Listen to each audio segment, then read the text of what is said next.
తెలుగు కథా సౌరభాలకి స్వాగతం సుస్వాగతం. శ్రోతలకి నమస్కారం. ఈరోజు చదవబోయే కథ ఆధునిక పోకడలు. రచన పట్టణం వి శారద. ఇది జాగృతి దీపావళి కథల పోటీలో బహుమతి పొందిన కథ. ఇక విందామా? పావనికి విసుగ్గా ఉంది. తెల్లారి లేచింది మొదలు చాకరీ తప్ప ఇంట్లో ఎవరూ మాట్లాడరు. వాళ్ళ సంభాషణ ఫోన్లోనే గడుస్తోంది. మానసికంగా ఎవరూ ఒకరికి ఒకరు దగ్గరగా లేరు, ఒక్క ఫోన్లకి తప్ప అనుకుంది పావని. పావనికి 2 పిల్లలు. పాప రమ్య ఇంటర్ చదువుతోంది. కొడుకు వంశీ 8వ తరగతి చదువుతున్నాడు.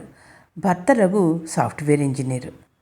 అతడు సాఫ్ట్వేర్ కాబట్టి ఎటు పగలు రాత్రి ల్యాప్టాప్తో కుస్తీ పట్టడం తప్పదు.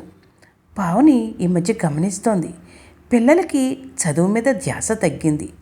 ఎప్పుడు చూసినా ఫోన్లలో గేమ్స్ ఆడడం, చాటింగ్లు ఎక్కువయ్యాయి. చదువుకునే పిల్లలకి ఫోన్ అవసరమా అంటే, ఈ రోజుల్లో ఫోన్ లేకపోతే ఎలా, పిల్లల యోగక్షేమాలు తెలియద్దు అంటూ 2కి మొబైల్స్ కొన్నాడు రఘు. పిచ్చాడి చేతిలో రాయిలాగా ఏ వస్తువుని ఎంతవరకు ఉపయోగించుకోవాలో పిల్లలకి తెలియకుండా పోయింది. ఒకరోజు పావని బజార్కి వెళ్తే అక్కడ, పావని నువ్వేనా, ఎవరో అనుకున్నాను అంటూ పలకరించింది చిన్ననాటి స్నేహితురాలు ఉమ. ఓ ఉమా, నువ్వా? ఎన్ని సంవత్సరాలైంది నిన్ను చూసి, ఎలా ఉన్నావు, ఎప్పుడొచ్చావు సిటీకి అంటూ ఆతృతగా అడిగింది పావని. అన్ని ప్రశ్నలు ఒక్కసారేనా? నువ్వు ఏం మారలేదు. నీ చిన్నతనంలో గలగల మాట్లాడేదానివి, గుర్తుందా? అప్పుడు నిన్ననేవాళ్ళం, మీ ఆయనకి అన్నం పెట్టకుండా కబురుతో కడుపు నింపేస్తావా అని అంది ఉమ. ఇప్పుడు మాట్లాడడానికి మాటలే కరువయ్యాయి, వినేవాళ్ళు లేక అనుకుంది మనసులో పావని బాధగా. ఏమిటే ఆలోచిస్తున్నావు? కొంప ముంచి నేను అన్నదే చేస్తున్నావా ఏమిటి అంది ఆట పట్టిస్తూ. అబ్బే అదేం లేదే, ఈ ఎలక్ట్రానిక్ యుగంలో మాటలే ఉంటాయి, అన్నీ మీటలే కానీ అంది నిర్లిప్తంగా. సరే ముందు మా ఇంటికి రా, అక్కడ తీరిగ్గా మాట్లాడుకుందాం, మా ఇల్లు ఇక్కడికి దగ్గరే అంటూ ఆటోను పిలిచి అడ్రస్ చెప్పింది ఉమ. ఉమా పావని చిన్నప్పటి నుంచి కలిసి చదువుకున్నారు. డిగ్రీ అయిన తర్వాత 2కి పెళ్ళిళ్ళు అయ్యాయి. ఉమ భర్త సంజీవ్ కాలేజీలో లెక్చరర్గా పనిచేస్తున్నాడు. ఉమకి 2 పిల్లలు. పాప 8వ క్లాసు, బాబు 6వ క్లాసు చదువుతున్నారు. ఉమా పావని ఎప్పుడో ఏదో ఫంక్షన్లో కలుసుకున్నారు, మళ్ళీ ఇప్పుడే కలుసుకోవడం.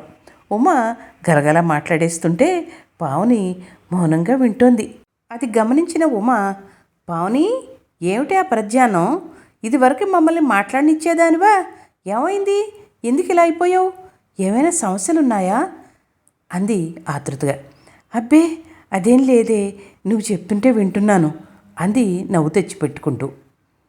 2 ఉమ్మ ఇంటికి వచ్చేటప్పటికి అప్పటికే ఉమ్మ భర్త సంజీవ్ వచ్చి పావనిని పలకరించి ఉమ్మ చేతిలోంచి సరుకుల సంచి తీసుకుని లోపల పెట్టాడు. 2కి గ్లాసులతో మంచినీళ్ళు తీసుకొచ్చాడు. ఉమ్మ టీ పెట్టడానికి లేకపోతే, వద్దు మీ 2 కబుర్లు చెప్పుకోండి, చాలా సంవత్సరాలు అయింది కదా కలుసుకుని, నీ టీ పెడతాను అంటూ యాపిల్ ముక్కలు కోసి తీసుకొచ్చి టీ పెట్టడానికి లోపలికి వెళ్ళాడు. ఇంతలో స్కూల్ నుంచి పిల్లలిద్దరూ వచ్చి కాళ్ళు కడుక్కుని అప్పుడు పావన దగ్గరకు వచ్చి నమస్తే ఆంటీ అన్నారు. వాళ్ళ సంస్కారానికి ఆశ్చర్యపోయింది. ఉమ్మ వంటింట్లోకి వెళ్ళింది. పిల్లలిద్దరూ తల్లి వెనకాలే వెళ్ళి ఆ రోజు స్కూల్లో జరిగిన విషయాలన్నీ గబగబా చెప్తున్నారు. పిల్లలు ఆగండి, మమ్మీని ఆంటీతో మాట్లాడనివ్వండి అంటూ సంజయ్ వారించాడు. పర్వాలేదండి, వాళ్ళ మాటలు వింటున్నాను, బాగున్నాయి అంది మనస్ఫూర్తిగా పావని. పావన ఆలోచిస్తోంది, తన ఇంటి పరిస్థితులు ఇక్కడ పరిస్థితులకి భిన్నంగా ఉన్నాయి. ఆ కుటుంబాన్ని చూసేటప్పటికి సంతోషంతో కడుపు నిండిపోయింది. తను కోరుకున్నది ఇది. తన కుటుంబంలో కూడా మార్పు రావాలి. తనకి డబ్బుకి లోటు లేదు, కానీ మనశ్శాంతి కరువొచ్చింది అనుకుంటూ ఉమ్మకి భయ చెప్పి ఇంటికి వచ్చింది. రాత్రి రఘు ఇంటికి వచ్చిన తర్వాత భర్తతో చెప్పింది ఉమ కుటుంబం గురించి. రఘు విసుగ్గా చూశాడు. ఎవరి కుటుంబం వారిది, వాళ్ళతో మనకి పోలికేంటి అంటూ లైట్ ఆపి పడుకున్నాడు. కాలం గడుస్తోంది. పిల్లల తీరులో మార్పు లేదు. వాళ్ళు చిన్నప్పటి నుంచి నేర్చుకున్న కళలని పక్కన పెట్టి ఫోన్లకు అతుక్కుపోతున్నారు. పావుని అది భరించలేకపోతోంది. తను ఒక్కతి ఎంత చెప్పినా పిల్లలు వినేటట్లు లేరు. ఒకరోజు రఘు ఆఫీస్ నుంచి వస్తుంటే వెనక నుంచి ఆటో గిద్ది అంత ఎత్తున ఎగిరి కింద పడ్డాడు. దాంతో తుంటి దగ్గర ఎముక విరిగింది. తుంటి దగ్గర రాడ్ వేసి ఆపరేషన్ చేశారు. 10 రోజులు హాస్పిటల్లో ఉన్న తర్వాత ఇంటికి తీసుకొచ్చింది.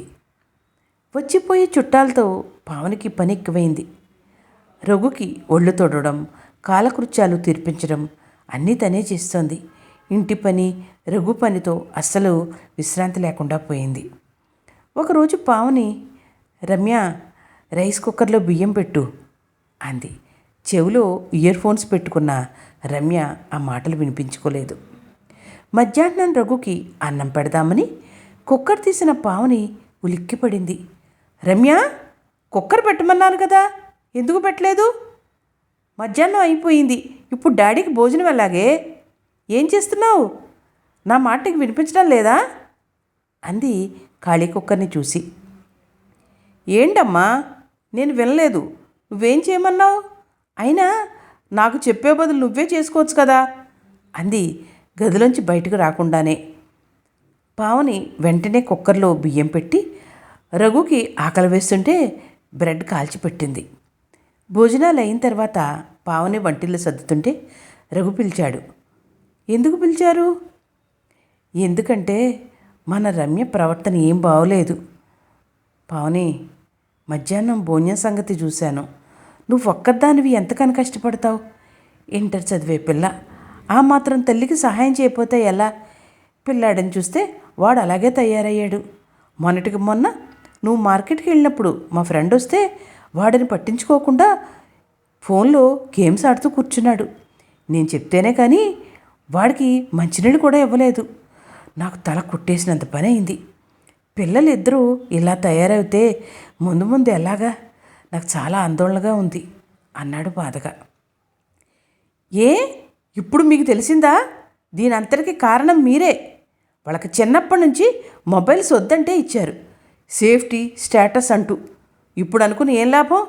మా ఫ్రెండ్ పిల్లల గురించి చెప్తే ఆ రోజు విసుక్కున్నారు. ఇన్ని రోజుల నుంచి నేను ఎంత బాధపడుతున్నానో మీకు తెలుసా? ఏదైనా అంటే సమాజం ముందుకెళ్తుంటే మనం కూడా ముందుకెళ్ళాలి అంటారు. మనం ముందుకు వెళ్తున్నాం, కానీ నైతికంగా దిగజారిపోతున్నాం. కుటుంబ గౌరవం లేదు. పిల్లలు ఎప్పుడు చూసినా ఫోన్ల మీదే ఉంటున్నారు. మార్కులు కూడా తక్కువ వస్తున్నాయి. మీ అండ చూసుకునే వాళ్ళు అలా తయారయ్యారు. ఇప్పుడు మీరేం చేస్తారో చెయ్యండి. ఇప్పుడు మీకు బాధ వచ్చింది కాబట్టి ఇలా అంటున్నారు. ఏం చేస్తారో మీరే చెయ్యండి అంటూ ఆక్రోశంగా అంది పావని. పావని అన్న దాంట్లో 100కి 100 పాళ్ళు నిజమే ఉంది. తను ఆ రోజు చెప్తే నేనే కొట్టిపాడేశాను. పెద్ద ఫోన్ కొట్టే ఒక స్టేటస్ అనుకున్నాను. కానీ మనుషుల మధ్య బాంధవ్యాలు, ప్రేమానురాగాలు తగ్గి మానసికంగా దూరం అయిపోతున్నాం. రాజుగారి కాలు విరగడం ఒకందుకు మంచిదే అని నాకు కాలు విరగబట్టే కదా ఇంటి పరిస్థితి ఏమిటో తెలుసుకోగలిగాను. లేకపోతే పిల్లలు ఎలా తయారయ్యేవారో అనుకుని రఘు తీవ్రంగా ఆలోచించి ఒక నిర్ణయానికి వచ్చాడు.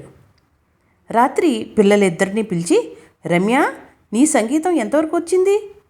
మానేశాను డాడీ, నాకు టైం సరిపోవట్లేదు. పొద్దస్తమానం ఫోన్ నొక్కుతుంటే టైం ఎక్కడ సరిపోతుంది? అందుకే మీ ఇద్దరికి చిన్న ఫోన్లు కొనిస్తాను, వాడుకోండి. వంశీ, నువ్వు కూడా నీ చెస్ ఆట కంటిన్యూ చేయి. స్కూల్ తరఫున టోర్నమెంట్స్కి వెళ్ళేవాడివి కదా. అటువంటివి ఫోన్ రావడంతో మీ కెరీర్ అంతా పాడైపోయింది. ఈ రోజు నుంచి అందరం కలిసి భోజనాలు చేద్దాం. ఒక్కొక్కళ్ళు ఒక్కొక్క టైం కాదు. ఏ రోజు జరిగిన విషయాలు ఆ రోజు చర్చించుకుందాం. పిల్లలు, మీ స్కూల్లో జరిగిన విషయాలు మీరు చెప్పండి. రమ్య, నువ్వు ఇక ఆదివారాలు అమ్మ దగ్గర చిన్న చిన్న పనులు అన్నీ నేర్చుకో తల్లి. అది నీకు ముందు ముందు ఉపయోగపడుతుంది. ఇంటికి ఎవరైనా వస్తే మంచినీళ్ళు ఇవ్వడం నేర్చుకుంటారా. ఇవన్నీ రేపటి నుంచి మొదలు పెడదాం. మీకు చిన్న ఫోన్లు కొనిస్తాను, తీసుకెళ్ళండి. ఇంకో మాటకు తావు లేకుండా అన్నాడు రఘు. పిల్లలు ముందు కొనుక్కున్నా చేసేదేమీ లేక తర్వాత వాళ్ళ కెరీర్ మీద దృష్టి పెట్టి గొప్పగా రాణించారు.